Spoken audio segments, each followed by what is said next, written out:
plus violente. Je vous remercie. Alors, Madame Thibault-Martinez.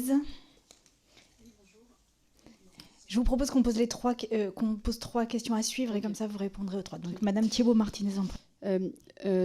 Merci pour votre présentation et les explications que vous avez données. Là, vous vous placez, on est surtout dans une discussion où on se place du côté du producteur, de la personne qui fait le film et qui vient chercher un financement auprès de Canal+. Aujourd'hui, la loi, elle prévoit, notamment le Code du travail, et je pense que les acteurs relèvent du Code du travail.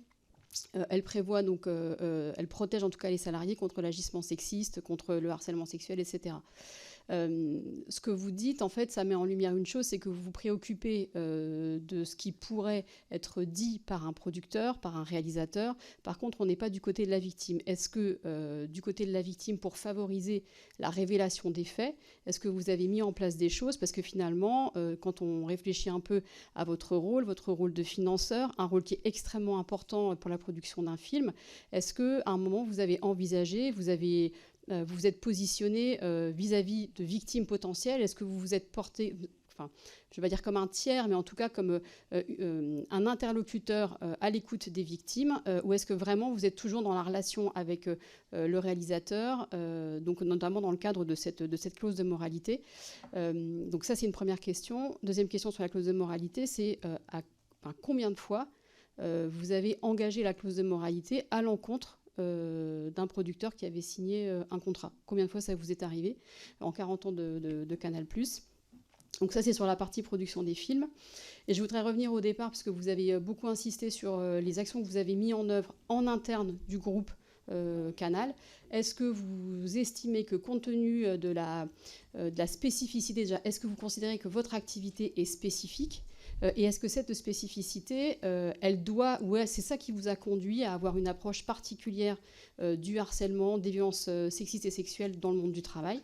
Ou est-ce que vous avez simplement, si je peux dire, mis en place un protocole d'accompagnement qui est similaire à ce qu'on trouve dans n'importe quel autre groupe ou quelle autre grande entreprise, quoi? Voilà. Merci, monsieur Amir Chahi. Bonjour, mesdames, messieurs. Je comprends bien qu'il y a une position différente, donc vous êtes préacheteur ou coproducteur. J'entends bien. Et je voudrais souligner, c'est pas comme ça que l'a formulé notre honorable rapporteur, mais une question de traçabilité, savoir effectivement lorsque vous êtes préacheteur, quels sont les dispositifs que vous mettez en place. Cette question de traçabilité est maintenant très courante dans le champ commercial, à peu près dans tous les domaines. Je veux savoir si vous avez, dans ce cadre-là, vous adjoignez l'obligation de regarder quels sont les critères de cette traçabilité au regard des conditions de la production, et ça renvoie à toutes les questions qui vous ont été posées. Mais je voudrais vous poser une question, deux questions très courtes et sur d'autres sujets. Le premier sujet, c'est la place des mineurs dans le cadre des castings et des films, question que j'ai déjà posée dans le cadre d'une autre audition. Est-ce qu'il y a des dispositifs particuliers d'alerte? Pour des raisons évidentes que je ne développe pas faute de temps, mais vous en comprenez l'importance, évidemment, au regard y compris des témoignages qui ont été ceux de nombreuses comédiennes, en particulier, comédiens aussi.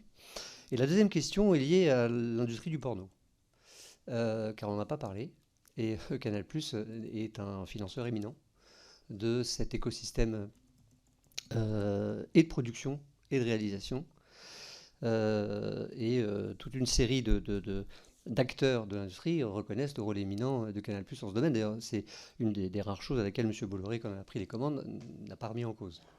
Notamment quelques magazines et rendez-vous spécialisés. Pour des raisons, je ne juge pas la moralité, quelqu'un parlait de bonne moralité, je ne suis pas sur ce terrain-là, je veux juste savoir si, sur ces œuvres particulières où la question de la violence sexiste et sexuelle a été mise en scène, longtemps déployée comme une normalité, avec des références derrière qui sont dangereuses, on le voit en termes de mimétisme démultiplié dans la société auprès d'un public de plus en plus jeune. Et avec cette remarque, c'est ma question, que souvent, il a été dit du côté du groupe Canal+, que si Canal+ n'était pas là, on aurait une sorte de démultiplication de vidéos libres sans contrôle, etc. Or, manifestement, ça n'a pas empêché le déploiement de ce type de tournage en séquence courte, qui plus est. Donc je voulais savoir qu'est-ce que vous aviez comme philosophie, comme pratique, comme protocole dans ce domaine, à la fois dans les contenus de production, mais aussi dans toute la chaîne, du pré-achat ou de la coprod jusqu'à la diffusion. Merci, Monsieur Taverne. Si vous pouviez faire une question courte, ce serait top. Et Madame Melchior. Merci Madame la Présidente, Monsieur le rapporteur. Je vais essayer d'être très court, sachant qu'en plus il y a une question à laquelle vous avez déjà répondu, donc on va gagner quelques secondes. Non, mais effectivement, merci pour vos explications. Vous avez fait preuve de bienveillance à mon sens, puisque vous utilisez quand même des formules très fortes. Environnement de travail sécurisé, dignité, tolérance zéro, une charte. Donc là, pour le coup, effectivement, vous êtes véritablement dans la bienveillance. Non, mais c'est vrai, lors de la précédente mandature, nous avions, et d'ailleurs, monsieur le rapporteur a posé la question sur les coordinateurs d'intimité, et pour le coup, c'était des coordinatrices d'intimité. Et c'est vrai qu'on a vu leur rôle prépondérant, et on a fait le parallèle avec les États-Unis. Aux États-Unis, c'était vraiment légiféré, et pour le coup, c'était obligatoire. Donc voilà, qu'est-ce que vous pensez justement de la place des coordinateurs d'intimité, justement, dans l'audiovisuel, dans le cinéma en général. Et ensuite, selon vous, quelles pourraient être les initiatives pour véritablement sensibiliser vos partenaires pour les violences, parce qu'on parle des violences sexuelles, mais il n'y a pas que ça, il y a les violences psychologiques aussi. Donc voilà, quelles seraient à votre avis les pistes de réflexion justement pour essayer d'améliorer les dispositifs? Merci. Et la dernière question, ce sera de Madame Melchior, et ensuite on vous laissera la parole pour répondre à toutes ces questions. Merci Madame la Présidente, Mesdames, Messieurs, bonjour. Oui, moi je souhaitais revenir sur la politique RSE. Donc il y a beaucoup de choses de mise en place. Alors je ne sais pas si ça a été une mise en place progressive et si vous pouvez mesurer à chaque étape en fait les résultats. Et s'il restait quelque chose à faire, qu'est-ce que ce serait? Et on a beaucoup parlé des victimes. Que faites-vous des auteurs après une enquête administrative? Quand il y a une enquête pénale, une enquête judiciaire en parallèle, comment vous articulez les deux? Merci. Merci, la parole est à vous. Alors je vous propose de vous répondre déjà sur ce que l'on fait en interne, parce que c'est vrai qu'on a une tolérance zéro, et Sylvie peut en parler, et tout ce qu'on a mis en place, sachant qu'il y a à la fois nos antennes et il y a à la fois l'entreprise. C'est-à-dire que, notamment par exemple quand on a fait avec notre rédaction sport le documentaire « Je ne suis pas une salope mais une journaliste », ça a permis à la parole des femmes dans les rédactions sportives de se libérer, et on a été précurseur. Ou quand on a fait un documentaire également dans le sport, Faut qu'on parle, sur l'homosexualité dans les différents sports, là aussi on a été précurseur. Donc il y a l'antenne où on essaye d'être le plus précurseur possible, et également dans l'entreprise, quand on fait par exemple la première nuit gay il y a 40 ans, aujourd'hui on fait attention à ça. Donc peut-être sur la tolérance zéro au sein de l'entreprise et la politique RSE qu'on a mise en place depuis assez longtemps, puisque nous avons la chance d'avoir un président qui, avant que ça soit RSE, a mis en place une responsabilité sociétale de l'entreprise très forte. Sylvie. Bien, bonjour à tout le monde. Effectivement, donc avant de répondre, juste préciser que je suis juriste en droit social de formation, et donc effectivement une professionnelle du droit du travail depuis maintenant plus de 30 ans. Donc c'est des sujets effectivement que je connais bien et que je pratique bien dans l'entreprise. Et pour répondre à votre question, madame, de tout à l'heure, effectivement, on a mis en place un protocole dans l'entreprise qui est, notre objectif n'était pas juste de cocher la case pour dire ça y est, on a répondu à l'obligation du Code du travail et on passe à autre chose. Au contraire, on est parti bien évidemment de la base légale, de ce que nous demande le législateur, et de voir, et en lien avec les partenaires sociaux, de voir comment on pouvait améliorer ce dispositif minimal pour assurer effectivement la garantie de notre obligation de sécurité résultat dans l'entreprise, sur ce sujet qu'on évoque aujourd'hui bien évidemment, mais sur l'ensemble des sujets liés à la sécurité dans l'entreprise. Et ce protocole qu'on a donc établi en lien avec les partenaires sociaux, avec le CHSCT à l'époque et aujourd'hui la CSSCT, qui a un rôle très actif justement sur ces sujets-là, et je tiens à le souligner, parce que pour participer à pas mal de colloques avec des collègues DRH, la CSSCT a parfois du mal à trouver son rôle, et là je trouve que chez Canal, elle est vraiment pleinement associée, et on a un vrai travail de dialogue et de coordination avec nos élus. Et donc effectivement, dès qu'il y a un fait de cette nature qui est relevé au sein de l'entreprise, donc on en discute avec la secrétaire de la CSSCT, qui est également référente harcèlement côté partenaires sociaux, et on décide conjointement de mettre en place une enquête. Donc on convoque un CSSCT extraordinaire, on désigne le représentant élu qui va participer à l'enquête, et côté RH, on a désigné un représentant qui va également participer à l'enquête. L'objectif, c'est que des deux côtés, il y ait une neutralité la plus parfaite. Donc ça ne doit pas être quelqu'un qui appartient à la direction où se sont passés les faits, on ne doit pas connaître les personnes pour garantir vraiment une neutralité la plus parfaite. Et ensuite, donc on va entendre la victime, bien évidemment, le mis en cause. Et là, vous avez tout à fait raison, ce qui est très important à ce stade, c'est de s'occuper aussi de la santé à la fois de la victime, mais aussi du mis en cause. Parce que c'est, pour certains, il y en a qui peuvent ne pas se rendre compte qu'ils ont commis un acte qui ne se fait pas ou des propos qui ne se disent pas. Donc le ciel leur tombe parfois sur la tête quand on les écoute. Et donc c'est aussi important de s'assurer que la personne aussi mise en cause va avoir un accompagnement tout au long de l'enquête pour s'assurer aussi de sa santé physique. Et bien évidemment, ce qui est primordial, c'est la santé de la victime, qui elle également est prise en charge par notre service médical si jamais il y avait besoin.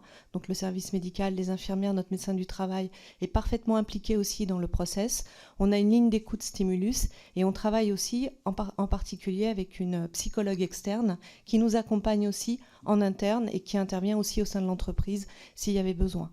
Ensuite, l'enquête se déroule conjointement. Donc partenaires sociaux et direction, on reçoit ensemble les témoins. On garantit bien évidemment la confidentialité, c'est un point très important des témoignages que l'on reçoit. Et ensuite, on fait un rapport d'enquête qui est partagé avec les partenaires sociaux et avec la direction. Et c'est ensuite la direction générale ou les managers qui sont concernés par les faits qui se sont produits et là où la personne mise en cause est concernée, qui vont décider de la nature de la sanction. Et on fait un retour à la fois à la victime et à la personne mise en cause sur le déroulé de cette enquête et les conclusions qui sont rendues. Donc on va vraiment très très loin dans le process et on est vraiment en amélioration continue de ce process. Et là, j'envisage prochainement de mener une formation filière RH et élus conjointe ensemble pour qu'on s'améliore encore sur comment conduire ces enquêtes, pour qu'on aille plus loin.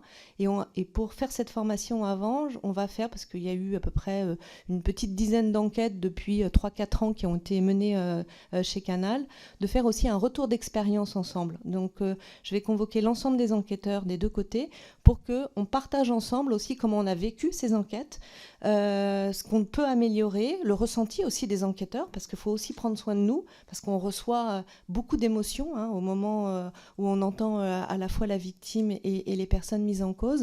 Et donc, à partir de ce travail qu'on va faire collégialement, monter une formation pour encore améliorer un peu plus notre procédure interne.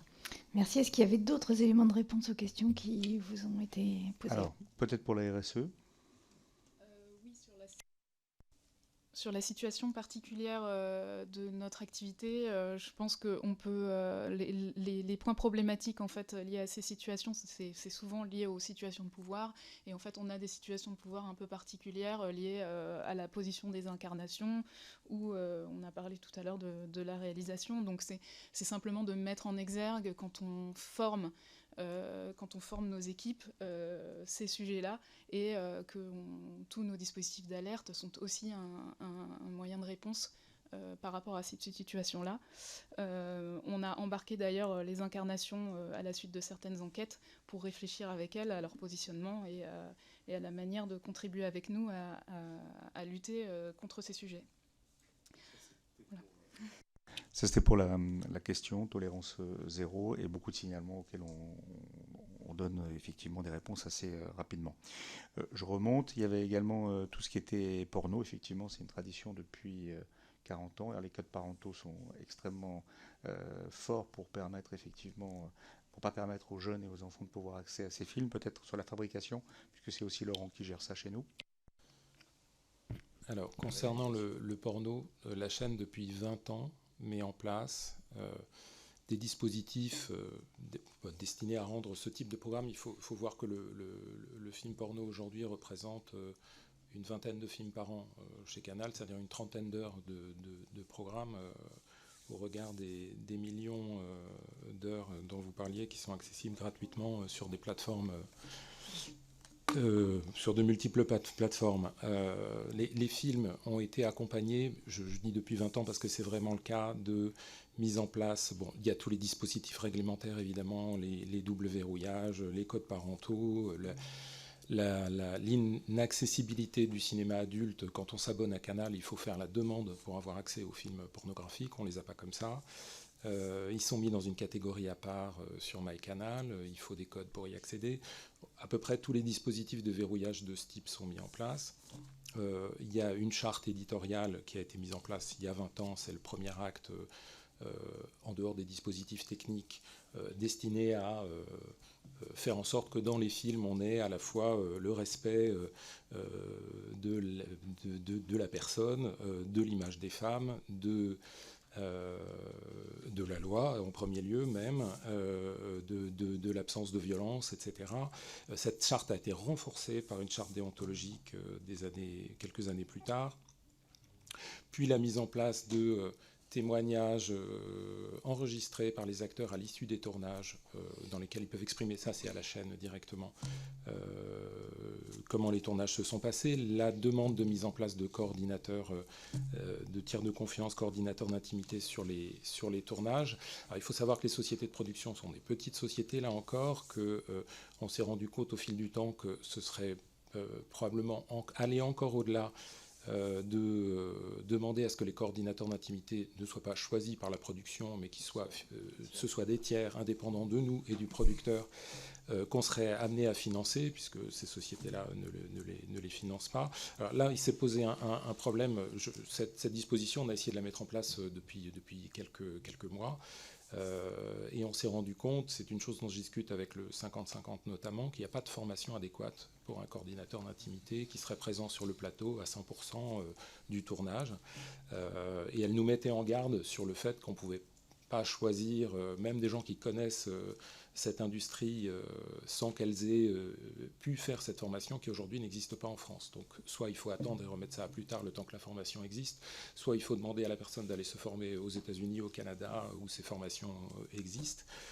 On en est là, mais on a cherché au fil du temps toujours à améliorer les dispositifs destinés à protéger... imposer des femmes à la réalisation. Alors, j'y venais, il y a ce point de vue éditorial aussi qui a commencé avec Ovidie, mais un certain nombre de réalisatrices ont suivi le chemin, et un type de film pornographique réalisé par des femmes avec un point de vue féminin sur la sexualité, le plaisir, etc. Enfin, elles ont chacun apporté leur touche, a été glissé au sein du line-up du modèle de ces 20 films proposés.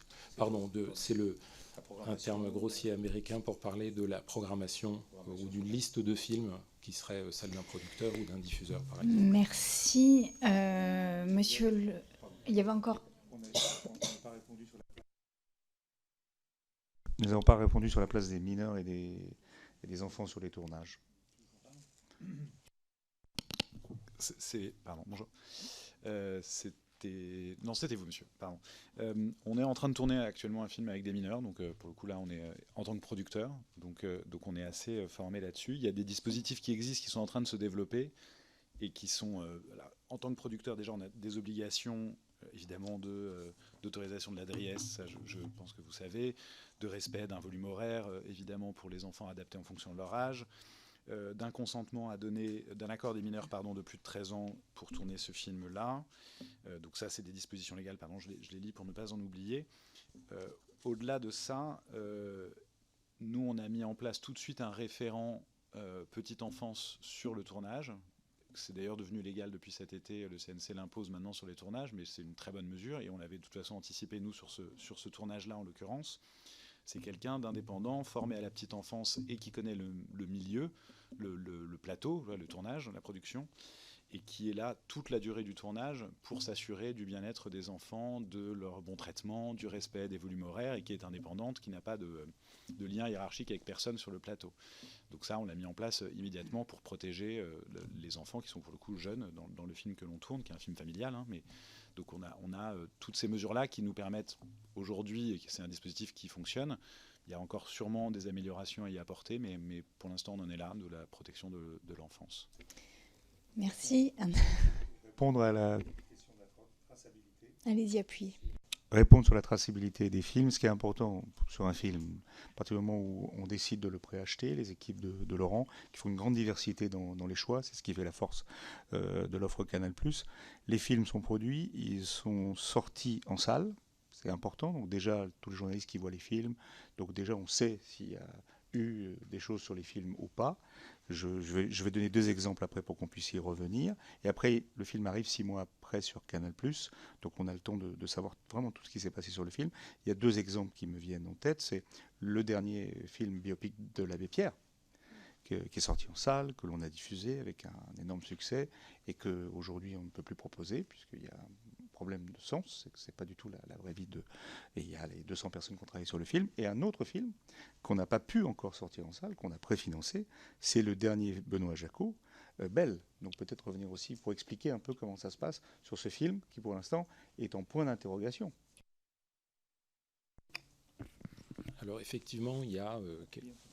Non, c'est bon. Non, je sais appuyé.